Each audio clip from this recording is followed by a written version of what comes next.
Welcome back, Mighty Vandals, to Tubs at the Club, the Idaho Vandals affiliate on the Big Sky Podcast Network. And today, Martin's camera is back. He's losing it after I jumped into that voice. But Martin, the people want to know, how are you doing? Because it is great to see your face again. It's going great. It's good to finally have a camera again so you guys can see my face whenever I do talk, which is still very little. It's also good. I've already had my first Shamrock Shake of the Shamrock Shake season from McDonald's. I am a very happy person, and maybe there might be some special talk later on in the show. Oh, fuck, Martin. I forgot about the Shamrock Shake. And joining us from Coeur d'Alene, it's none other than Bryan Marceau. Bryan, you look positively thrilled with this introduction. Oh, God, I am. I mean, first off, most important thing is, look, I know we're not allowed to talk about this anymore, but Martin, you have a side hustle where, let's just say a webcam is essential. So big news in the Heemstra household, hashtag only Tubs. But other than that, yeah, dude, we're kind of a weird spot with a couple of stories we're going to hit, just for a minute or two. But I don't know, man. I guess I'm also, I got to spoil this for everyone. I'm still coming off a little bit of a lull. I have to be the one to ruin the show and bring up the hashtag Mountaineer Minute. It's hard to beat the excitement of the Western Colorado Adams State game from earlier this week. So again, just a weird spot for the show, but I'm ready to get rolling, Dallas. Glad to have everyone back. So Bryan, let's rip that Band-Aid off and jump into the newsworthy stuff first. We've got a quick volleyball update. Tell us all about it. I thought we were talking about different news with Martin still on screen. Okay, guys. So, hey, volleyball update. This is real quick. So, hey, interviews concluded last week, and we were told to expect the report to be done and turned into Scott Green. By the way, Scott Green's not the only one who gets a copy of the report as well. Gonzalez is going to get a copy, and the women who filed the complaint with OCRI, they will also get copies too.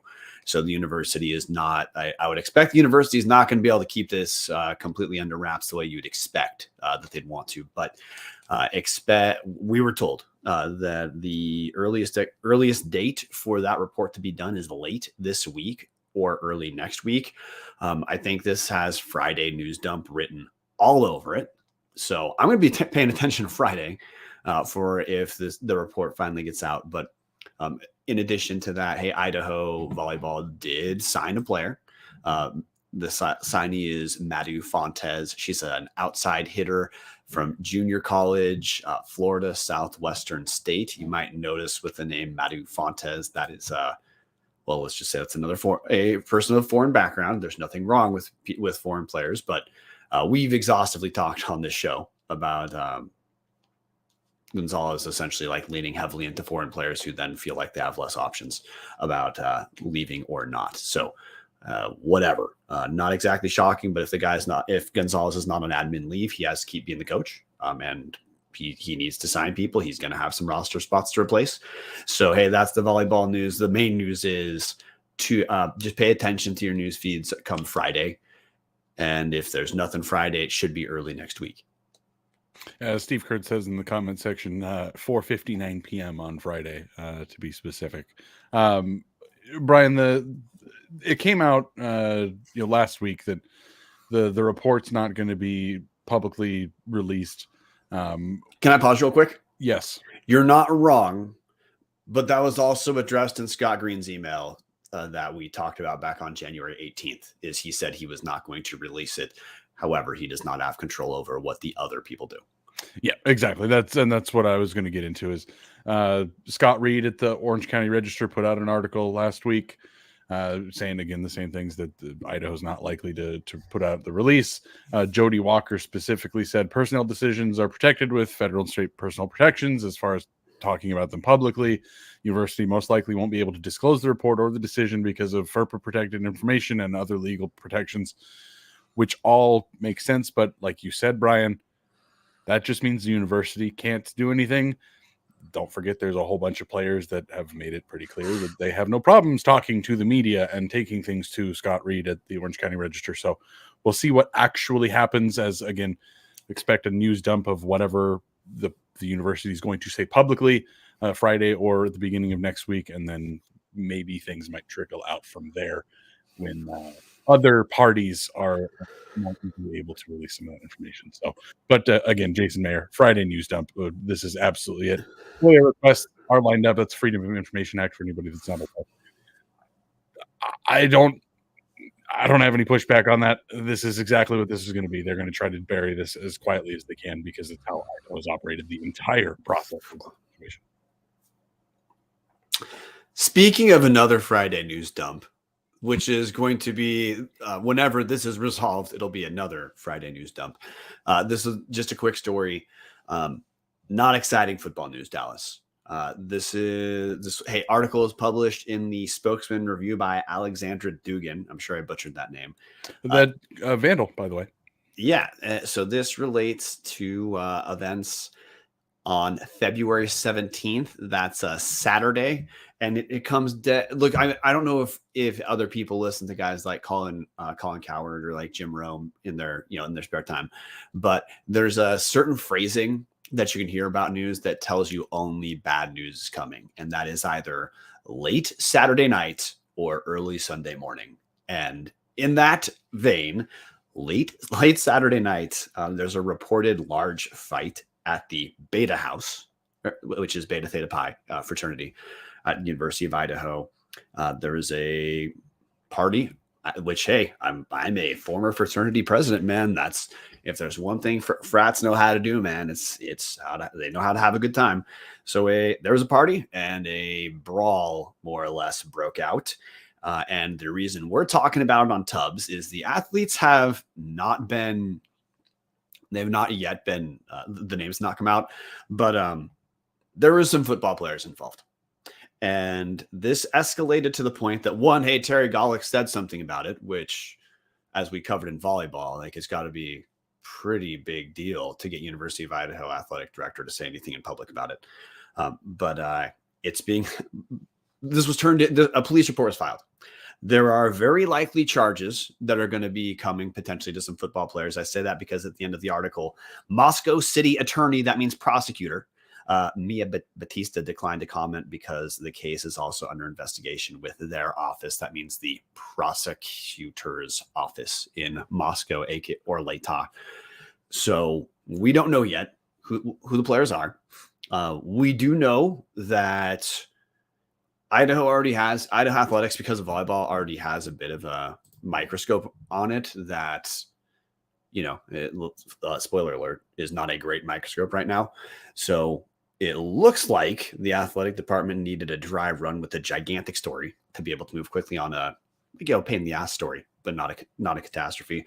But all that prologue I just said, we know that Jason Nick has had no problem dismissing players. He cares about championship culture is, the phrasing or the structure that he uses to try to reinforce positive behaviors on the team. And we know Eck is fine letting guys leave the team if they're not going to fit in with the championship culture. So we're going to find out who the players were, but I would in no way be shocked if this helps explain how Idaho has more players with the new signing class and the returners than FCS teams are allowed to have. So not saying this is the rationale, but I'd expect we're going to find out a few Vandals are no longer Vandals once the story is resolved. Yeah, we'll see who's all involved. James Aldridge from the Argonaut in the comment section. MPD and Coach Hughes were talking for about an hour in Einstein's about this last Friday. I was working on homework though, so I heard just about nothing. I'm guessing this is going to be something that's going to be bouncing around the campus for a while because, again, we haven't heard anything about it. But what I find the most interesting, Bryan, is again, shout out to Alexander Duggan for this report, but Director of Athletics Terry Gollick said she and the school's football coach Jason Eck are aware of the incident from Saturday that involved members of the football team and that they are currently prioritizing the health, safety, and well-being of their athletes. And Bryan, I find that fucking hilarious because that's sure first. In the wake of what just happened, again, like you said, the trial run here of here's this volleyball scandal that's going to come out, and then, hey, we're going to get out in front of the football thing, more than a year and a half later.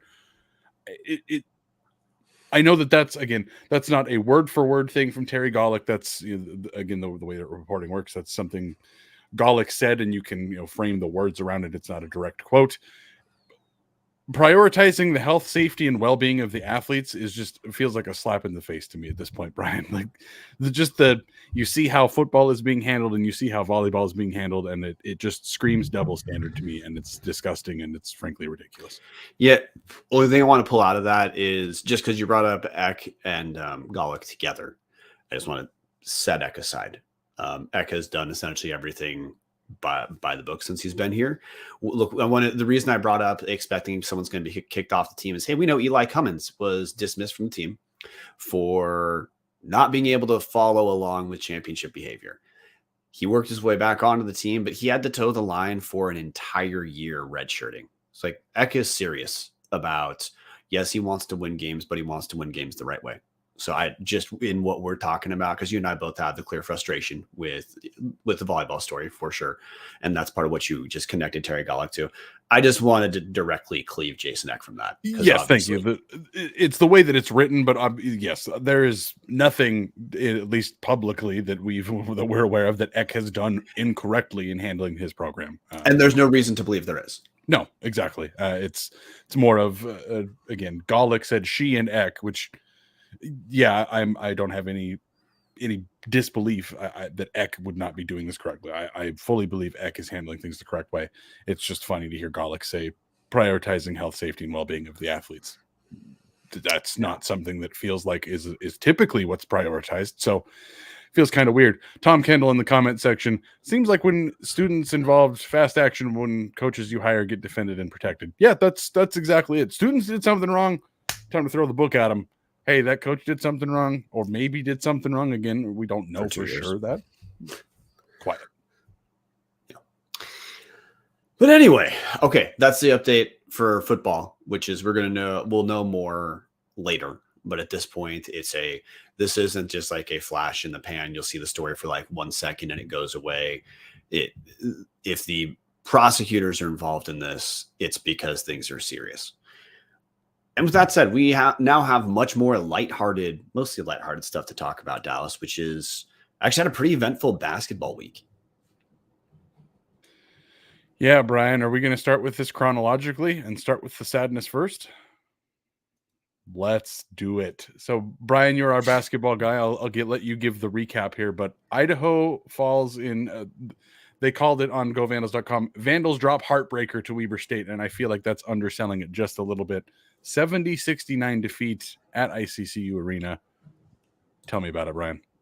Okay, and hey, just want to bookend this because usually with basketball, we kind of talk about stuff together for collective takeaways following the follow-up, that heartbreaker loss. And we say heartbreaker. Idaho led the entire damn game against Weber. They were up 60. Idaho led 69-62 with a minute and 3 seconds left and found a way to lose. One of the most breathtaking collapses I have ever seen. And look, Idaho had been... This dates back now to that Montana loss, like around Valentine's Day. Idaho has been playing well in essentially the last 6 games. It's like the team is turned around, but the Weber State win would have made them 3-2 over those last 5. That's would have been a huge development. But hey, the team rebounded, which we're going to have to talk about that because that's part of the story of this team is sticking together and handling adversity.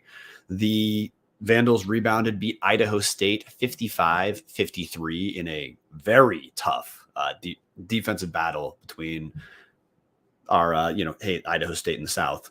It's the first time Idaho has beat Idaho State since pre-COVID, as we talked about last week. So 2 more games of Idaho looking a lot better than they had during that 8-game run. I think it's safe to say the team that lost 8 games in a row is not the team we're talking about anymore. 6 games is a long time, especially coming off that run. So right now, the Vandals on the season sit at, as I frantically work through they sit at 10-16 overall, 4-9 in conference. Now, 4-9 in conference puts Idaho at number 9 right now. And hey, for seeding purposes, the bottom 4 teams in the Big Sky are going to play in the opening round games when the Big Sky Conference tournament kicks off March 9th.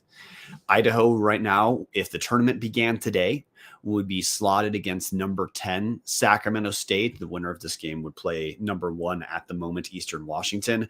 The other first round game right now is Idaho State and Northern Arizona. The winner of that would play right now number 2, Northern Colorado.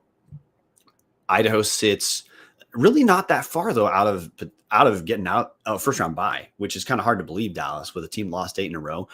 Idaho's got around 5-6 games left on the season. We can actually count that, but the Vandals sit 2 games back from number 6 Montana State with 5 games remaining on the season for Idaho. So with that as the background, initial takeaway, let's kind of air onto the Weber State game first. Weber State is one of, if they're not the second most talented team in the Big Sky, well, they would be the first. I don't think they're the best. I think Eastern is most talented. But hey, Weber State was preseason picked to win the league. They have the league's best win on the season right now with a out-of-conference win over St. Mary's. This is a team that's been pretty damn solid. Dylan Jones is a legit NBA prospect, or role player prospect, but an actual prospect to be drafted, the lone prospect in the Big Sky right now. And Idaho led this game wire to wire. Weber's one of the teams that Idaho in the 8-game run of awful losses was essentially knotted up at halftime, then lost by right around 20. And you can just see, hey, Idaho is putting it together in a different way. 4 guys hit double figures against Weber. Blossingame with 10, Quinn Danker with 13. We'll get more on Danker later. Julius Mims and Kyson Rose combined to go 11 of 11 from the field for 27 points. Hard to get more efficient than that. Kristy Man in the comment section saying, if you're a big white dude playing basketball, chances are your nickname at some point has been Big Country. Kyson Rose was called that at a previous school. Yeah, and man, hey, let's talk about Kyson Rose. 5 games in a row now of scoring double figures. He looks like he's just kind of solidified his role. He's getting a lot better touches inside the paint, a lot more touches on the move, a lot more pick and roll touches where, he's not having to post up and back a guy into the basket very much, which is not a relative strength of his. He still hits threes, but he's shooting far fewer threes, which is great news. He's kind of dude who should just be shooting, around 2-ish threes a game. That's closer to where he's at. So that post-production we talked about last week, scoring around 27-ish, is still hanging pretty steady. But Idaho's also getting more. They're getting better production out of the wing. Last week we talked about EJ Neal. EJ Neal did not continue to produce at the same level as he did last week. This week he scored 7 versus Weber, and then Neal put up 3 against Idaho State. That's in starting role. D'Angelo Menace missed both games. But Idaho's getting production from other guys. And look, this is how the wing production is going to have to be for Idaho. There's no all-league talent on the outside for the Vandals. It's going to be piecemeal. It's going to be whoever kind of steps up is who steps up. We don't know who that's going to be in advance. But Idaho's got to get some points from about 3 different wing guys to have a chance. And that's exactly what happened against Weber State before, just face planting that last minute and a half, just destroyed by the press, which Idaho should not have been. That Weber State press that forced back-to-back Idaho turnovers, Dallas, that was Idaho screwing up. That was not like the best press Idaho's ever seen. It was 2 shitty passes. That was it. I don't mean to put down the guys because they rebounded against Idaho State, but truly, the team played great for 39 minutes and shit the bed on the way out the door. That's how the team lost that game. But we'll talk more about Idaho State after we bring you back in, Dallas.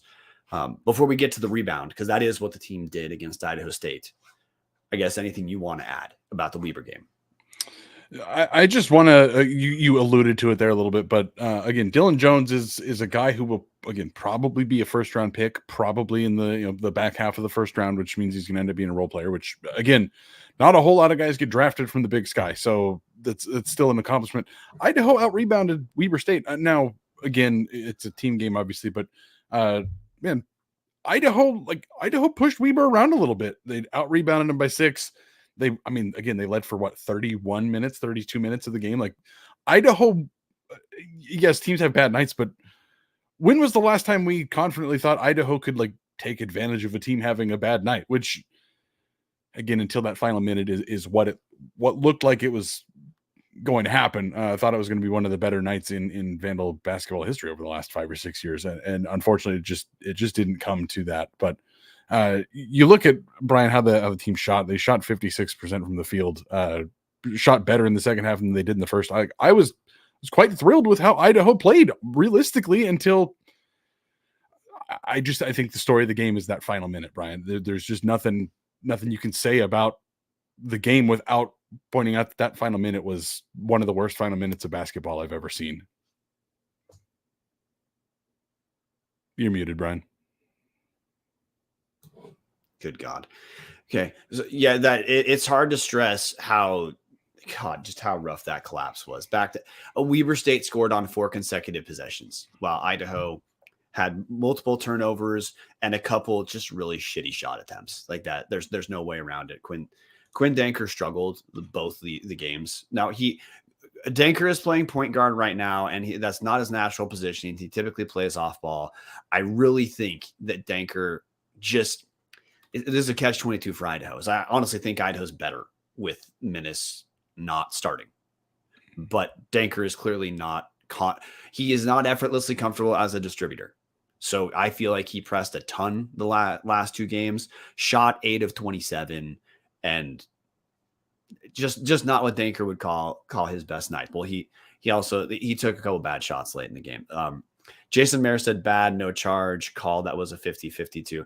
See, Jason, I'm not convinced that was a bad call. I thought the dude's heels looked pretty dang. I thought EJ Neal's heels looked like they were very close to the line. Not 100% sure they were, but I'm in the pro. I want fewer and fewer charges called in college basketball because I was sick of people being able to just hurdle their bodies in front of athletes and have that count as good defense. But to push back a little bit, even if that was a rough call, well, I mean, that call didn't make Idaho throw 2 incredibly just shitty back-to-back passes against a press and surrender 3 consecutive scores after the blocking foul. So like, hey, look, if you're a 50-50 call, half people are going to be pissed, half people are not. The rest is what matters to me. James Aldrich, no team should stop playing at 69 points after high school. I can't really push back. Eric Stang, he had legal guarding position and that's all he needs to do. Okay, Eric, like I don't disagree, but a block and a charge is, as Jason Mayer did reference, that's a call, that's judgment call late in the game. The other possessions are what I care about. Look, Big Sky refs, this is something I see on Twitter all the time, not just from Vandals, from Montana fans a ton. But just keep in mind, this is what I grew up being told. I played basketball as a kid all through high school. And I went to games, both college, a lot of junior college, a lot of D1 too. I was told forever that the caliber of refs is going to be equal to the caliber of the players. So if you watch a team like Idaho against a press throw 2 catastrophically terrible passes to turn the ball over, you got to keep in mind, hey, the refs are going to have their own brain farts here too. So with that being said, that call didn't make Idaho have the following 3 possessions, and all Idaho had to do was not have one of those 3 possessions turn out poorly for the game to be on ice. But what I want to talk a little bit more about is, hey, we'll get to Idaho State game, which was very different. Both teams shot sub 40%. That was a very gritty win for Idaho because Ryan Looney's team at Idaho State, look, they're not going to win the Big Sky by any means. And I hate the offense that Idaho State runs, but they stick to their game plan. They do what they're supposed to, and they do play a lot of teams very tough. So Idaho State is by no means an easy out, and Idaho had every reason to not come out hot after the way that loss happened to Weber State. And the fact of the team coming together the way they have, not only against Idaho State, but I mean, truly think of how bad morale must have felt as the team was cranking out blowout losses in that 8-game losing streak, staying close for a half and getting killed. And this is where I want to bring up Alex Pribble, guys, is Idaho's at 10-16. They won 10 games last year with Zach Kloss. So the next win will put Idaho over last year's 10-win threshold. But the bigger deal is, look, we talked for the last 5 years about when Idaho would hit these dangerous patches in the season, how if you don't turn these moral victories into W's, like the season cascades just goes to hell. Pribble's team ran the gauntlet, and they've clearly come together. Not only after the 8 losses, but after that come apart against Weber State. They came to play against Idaho State, picked up the win, and I just want to say, I think this team clearly believes in itself. I think Alex Pribble is clearly a good coach, clearly an upgrade over what we had before, but I don't care about that because that's not a very hard thing to say. I feel confident about Alex Pribble as a Big Sky coach. I like what the team's doing defensively, but more important, the way he's been able to keep the team together after that awful run of eight losses and then that face plant against Weber. That makes me feel good about this Idaho team. It makes me feel, look, I wouldn't gamble on it, but Idaho sneaking out of that first round is not yet off the table, guys. They need a couple things to go their way, but this is a team the last 6 games that I said Idaho State's been a tough out. Well, the last 6 games, University of Idaho's been pretty tough to handle. I mean, dating to February 1st. So that was the Montana game. 3-point loss against Montana, 6-point win over Montana State, 16-point win over SAC, an 8-point loss to Eastern that was competitive until the last minute and a half, 1-point loss Weber, then a 2-point win at Idaho State. That sounds like a 500-ish team just based off that run of games of being competitive, not winning them all, winning half, losing half. And if you look at Big Sky standings, man, if Idaho can be a 500 level team, well, the number 6 Montana State Bobcats are 6 and 7 right now. That's the spot Idaho needs to get to. So yeah, Vandals are going to need some help with Montana State, but if Idaho starts picking up wins like they've been doing, it is absolutely not out of the question, Dallas, that this team's at, even if they don't make it out of the first round, that they're competing to get out of the first round.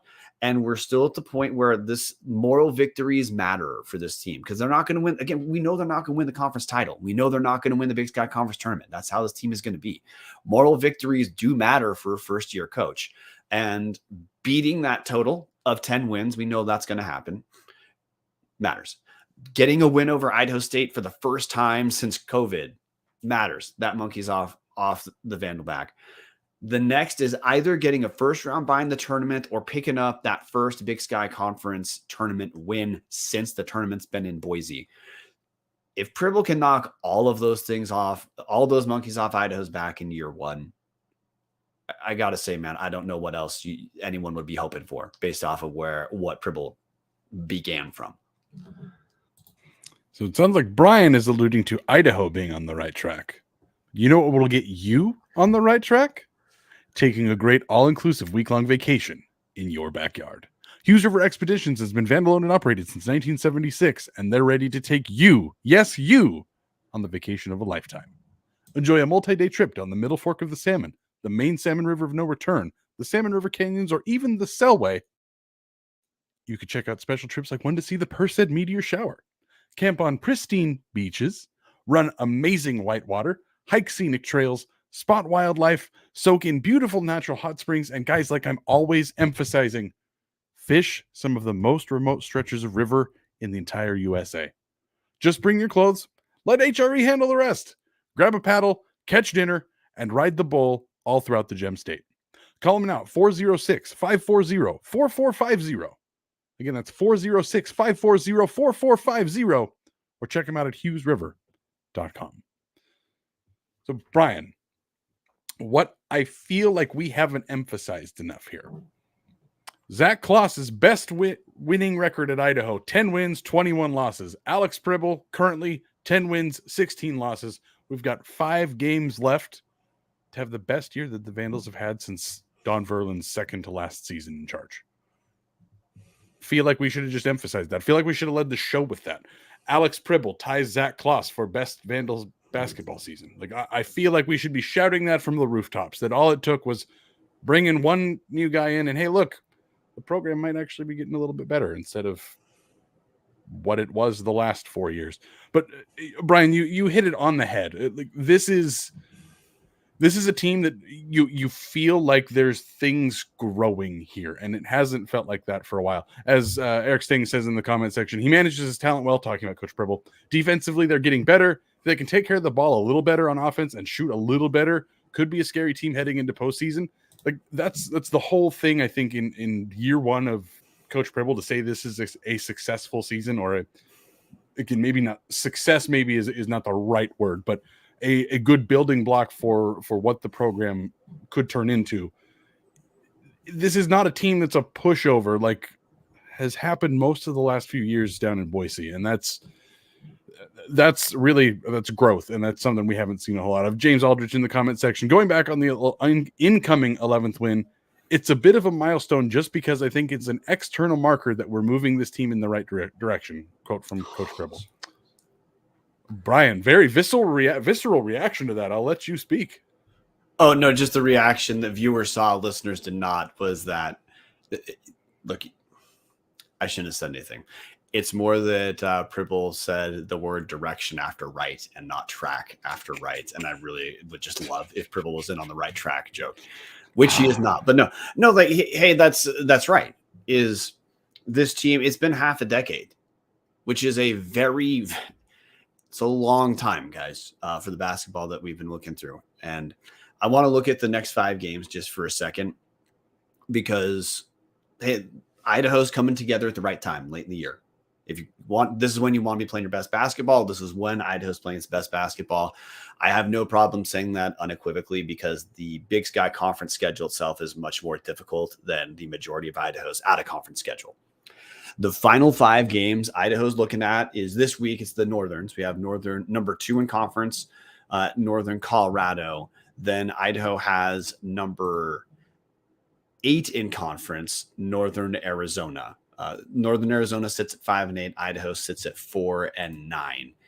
So for sure, at least one winnable game this coming week. I don't care that's on the road. Northern Arizona is not a good basketball team. Idaho, the loss early in the year to Northern Arizona was like the lowest point of the season for me.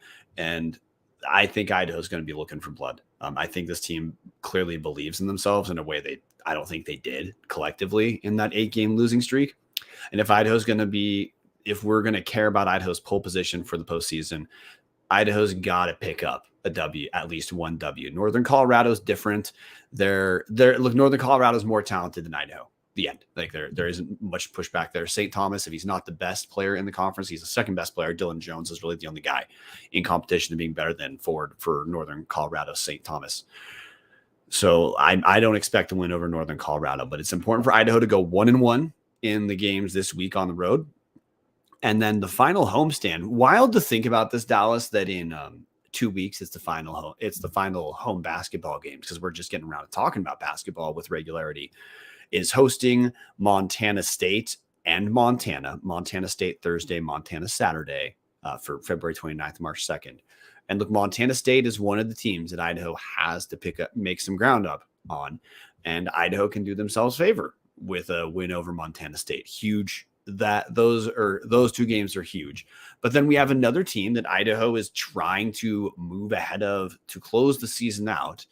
Top 5 Portland State is, tell me if you've heard this before, Dallas. Not quite top. Okay, damn it. They're number 5 in conference, so there it works. But Portland State. That's perfect. Thank you. Yeah, Portland State is sitting at 7-7. So top 5 Portland State and number 6 Montana State are 2 teams that it's not unreasonable for Idaho to try to press for one of those first round buys. Picking up wins over both those teams, absolutely essential. But with how Idaho's played the last 6 games, like the moral victory, because I in football, because the team's good, we don't talk about moral victories, but this basketball team's not there. And you have to be reasonable about what you're expecting out of these teams. Winning 3 of the final 5 is not off the table for Idaho.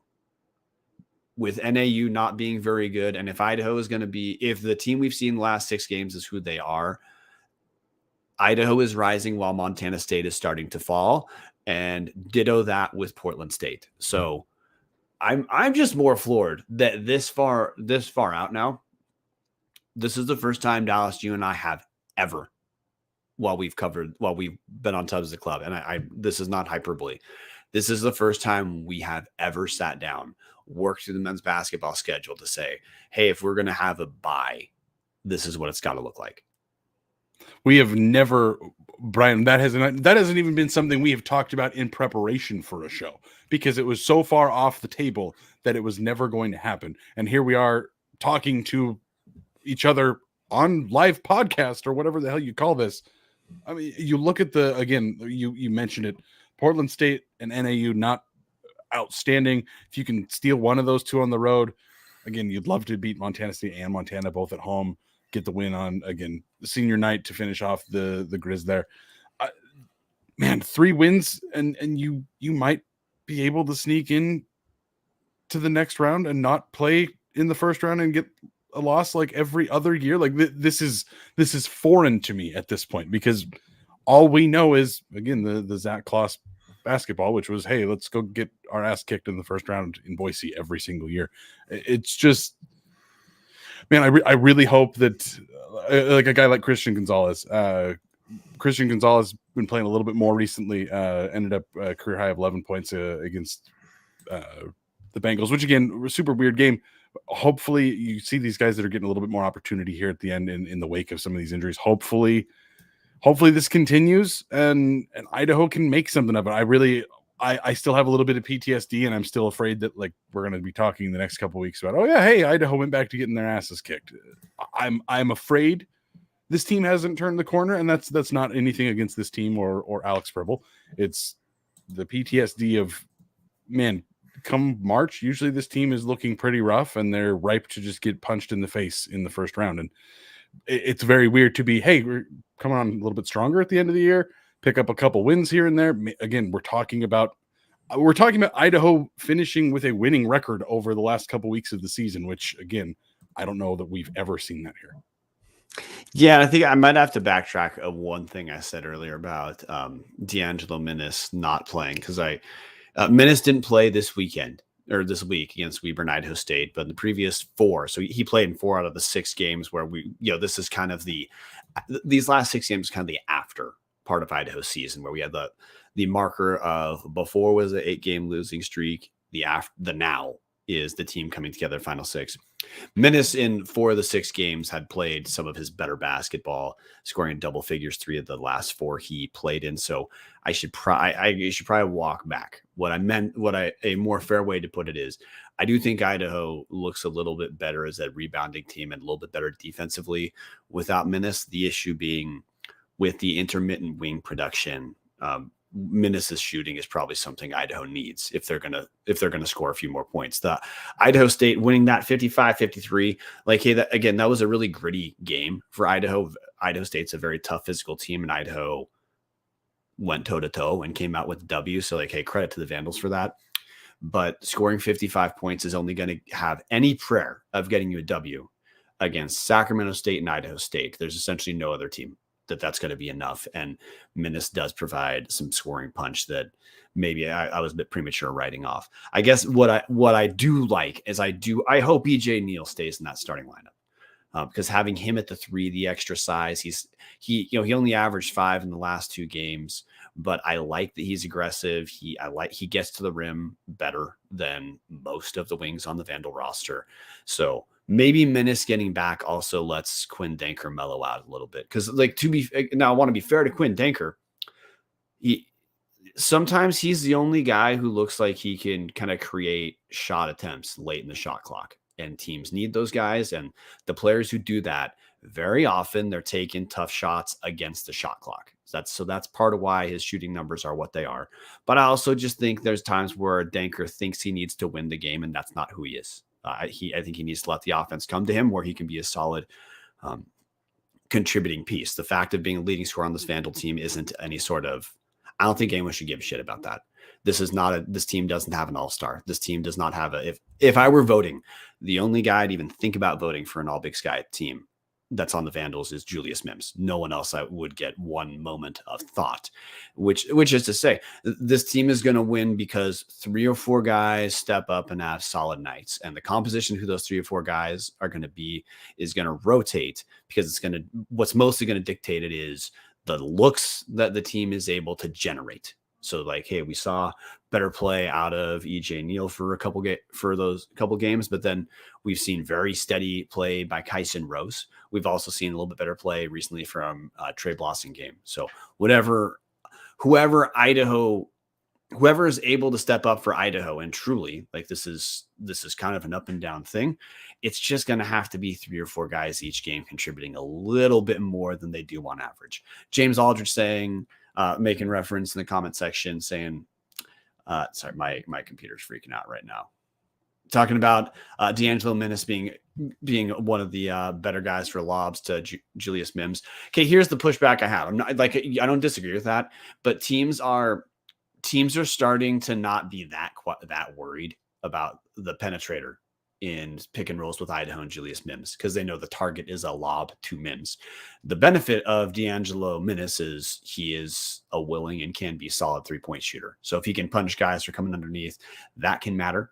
But I just don't think the lobs are going to come as easily for Mims unless the team can get into transition. Brian, I want to bring up Eric Stang. Thinks they'll beat Montana and Montana State.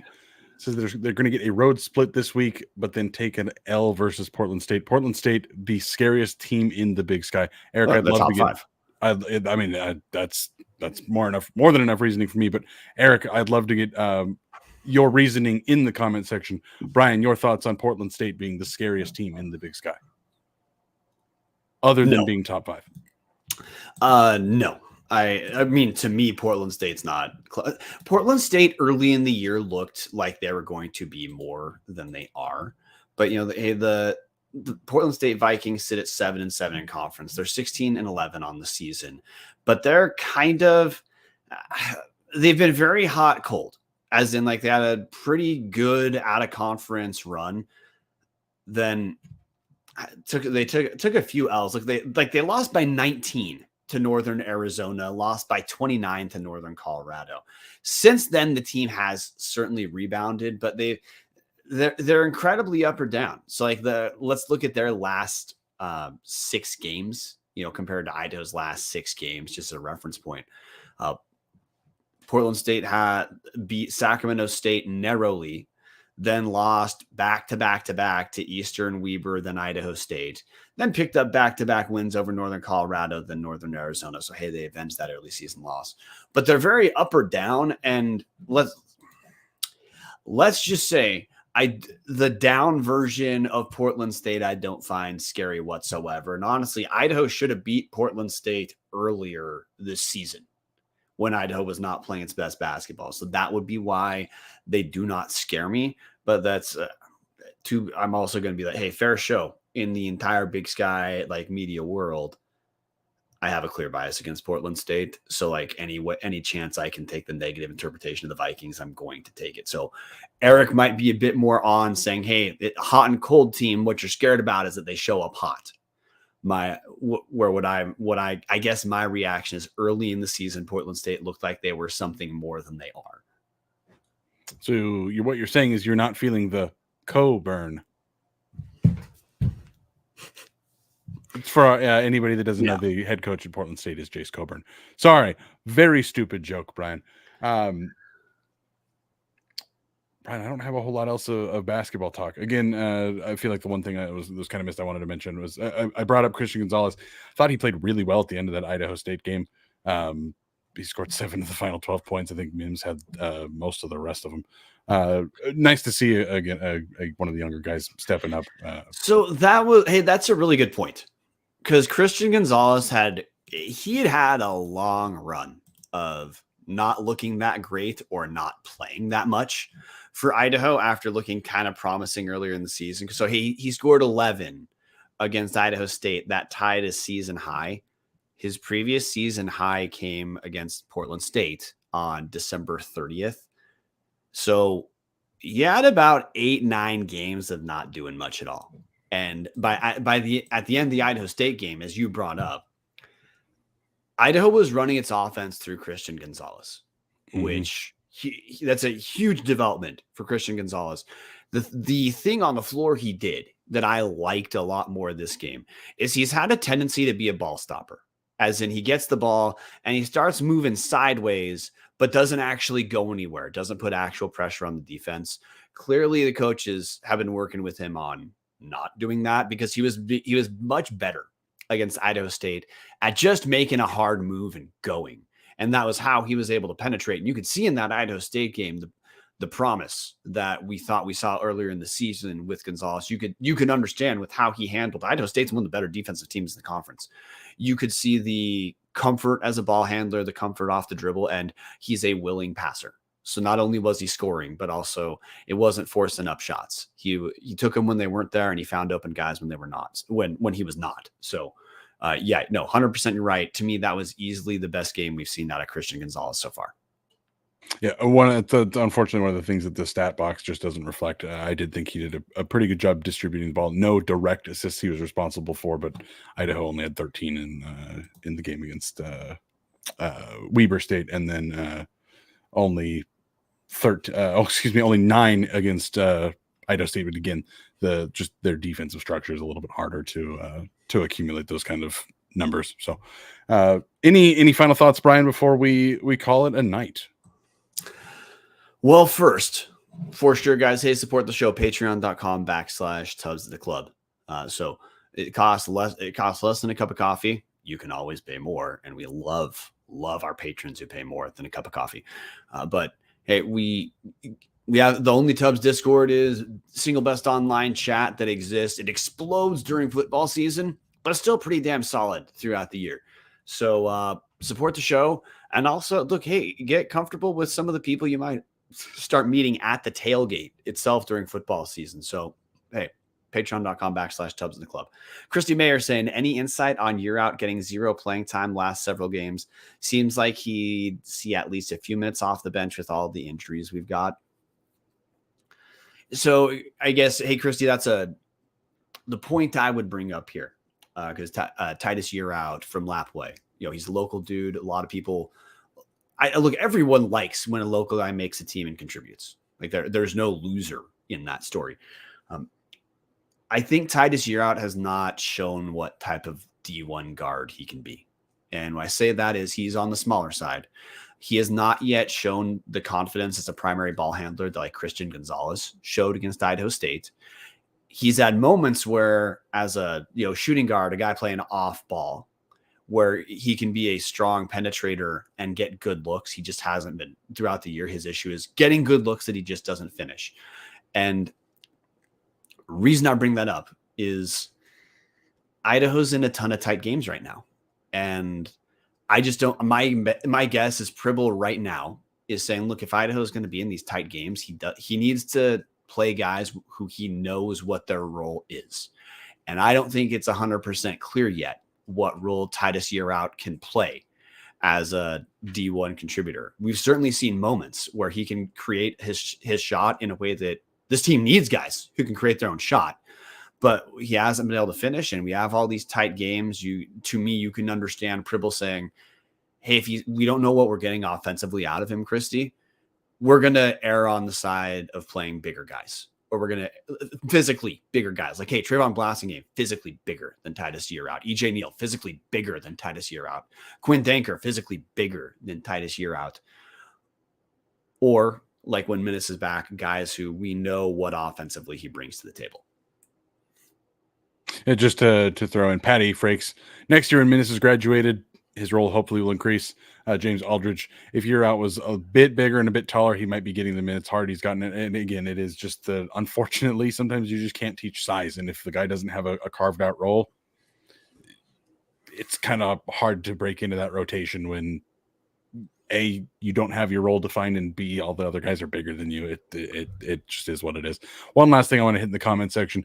Eric Stang saying, PSU spreads their minutes out a little too much, but when they roll with the better lineups, they're pretty tough to guard at all 5 spots. So as somebody who has not watched enough of Portland State basketball, I appreciated the two of you talking about either sides of the burn we were feeling. And speaking of burn, hashtag only Tubs. Like Brian said, less than a cup of coffee a month, guys. So we're closing in on, I think we're about to be done, man. So I guess, hey, to hit a couple points. One, hey, Patty and Martin recorded their they record an episode covering the women's team. So, hey, if you're wondering where that coverage is, that's where it is. I don't know how to give a better answer to this, guys. I don't think it's a secret. Everyone knows we all work full time. We all have other commitments too. Like, hey, I've got a family, commute, and medical stuff I take care of. We just run out of minutes to cover everything on the show and be experts on what we're talking about. Like, I'm not going to talk about the women's team if I don't know shit about them.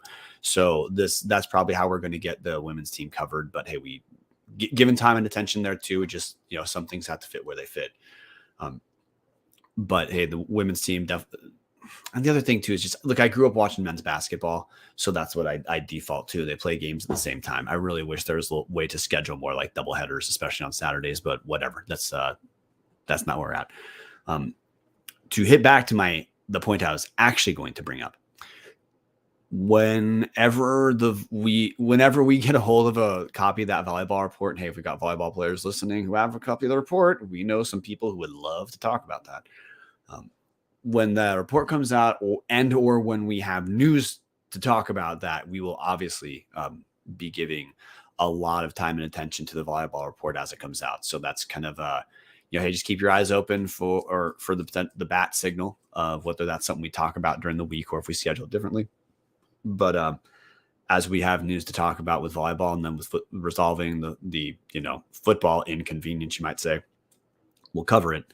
But at this point, everyone's on the same page of there's no real new volleyball news until the report's out and something happens. So we're all in wait and see mode. Same thing with football until we have names, which realistically with the names coming out, it looks like part of that's going to be when charges are filed. We'll cover it when we have it. But other than that, man, it's basketball season for just a teeny bit longer before we get back into spring football. Kind of weird to see how this evolved. Mark Triple P's comment section saying, I know I'm late to the party, but Idaho 4-0 versus ISU last weekend between basketball and hockey. Where are you at, Jungle? Crickets. Thank you, Mark. Yeah, I mean, hey, thank you for bringing up the hockey W too, because that was big. Yeah, really big, really great week for Idaho to beat the shit out of Idaho State. Because now if you count in football, that's a lot of Bengal losses this last year to Idaho. King Spud is still living in Pocatello because the King Spud trophy is done off a combination of record, then point margin is the tiebreak, and Idaho lost the point margin. But I don't know, man, things are turning around. We're closing in on a point where we get to just talk about like the good stories. Because realistically, we probably have like 1 or 2 volleyball episodes to talk about heading into the future before that story is kind of resolved in, the way it is right now. And then it's kind of back to normal, back to smooth sailing, which I'm okay with. Yeah, and hopefully that resolution is Chris Gonzalez, not Christian Gonzalez. I like Christian Gonzalez. He can stay. Hopefully it means Chris Gonzalez gets the fuck out of this university, but we'll see what happens. So I think that will also change how, again, that story might not die if he's still around for one final season. But one last thing I want to hit here. Tom Kendall. Hey, see some of you at the VSF Gala on Friday night. I will be one of the guys with I Love Volleyball swag. If you go to the VSF Gala, please make sure to find Tom. Give him a good handshake for us. Love that guy. Thanks, Tom. Well, before we call it a night, Martin, we didn't talk about this, but we got to pull you in. Oh, yeah. You did it. You did it. Come on. Martin, you were the eyes and ears for Trip V Class Volume 2. So give us your I'm not going to have this because I just want to speak without this. It was I spent the final day of my 20-year-old days, like watching as I put in a Twitter DM thread to Dallas and Bryan that said, what the fuck is wrong with my life? I'm watching 2 shit D2 teams play on a Friday night. I watched the entire game. It was about what you expected. It was I want to say the worst game ever, but it was like, I watched all 40 minutes. I watched everything. It was what you would expect from a Claus game. Like if you wanted to watch Claus basketball again and this was quintessential everything. It had everything on everything you would have wanted. Wide open threes. Wide open threes getting bricked. Long twos getting bricked. It had everything. It was a close back and forth. Like Adams State pulled up by 5. Why in God's and then, name did you watch all 40 minutes, man? Because like, I was committed to the bit. It was a joke in our Discord. That I was committed to the bit. No, like in our in the Discord, we made a huge for a long time. We all talked about like, hey, the Super Bowl's coming, guys. The Philosophy Trip Volume 2. I didn't think anyone was going to actually watch it. Then Martin commits his Friday night to not just watching the game, but giving Discord updates and our own private updates. Shout out to Duffer's Tavern. We said Zach Kloss, so that's a bad word. Shots are now 50% off. Only Duffer's Tavern. 50 cents off. That is quite the bargain. 50% off. Duffers, you can let us know if that is truly 50% off, because we need to know who your patrons are so we can decide how often to bring up this 50% discount. He said it again, so we're on the way. It's 50 cents, but we're on the way to 50% if you guys keep bringing him up. I guess I was the first one to bring him up because, hey, we're on 11 win watch here. With that said, guys, we're at an hour. Jesus Christ. We, with that being said, we have lost the right track at least 10 minutes ago. Thank you all for sticking around as we plowed into Golden Veggies season fucking 14 or whatever we're on at this point. And yes, Tom, there was a locker room victory photo. Martin, I'm sure you can pull that up for us while we exit the show. Because Martin doesn't have it saved. Because it's right there. So I'm going to take all three of us off the screen real quick.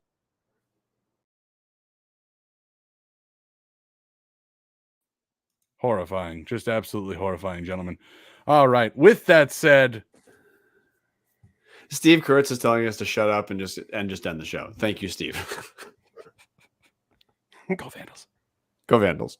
Go Vandals. Go Vandals. Go Vandals. This is producer Bryan doing a terrible job of even finding what we're going to play us out with. So we're just going to call it good. See you guys Tuesday.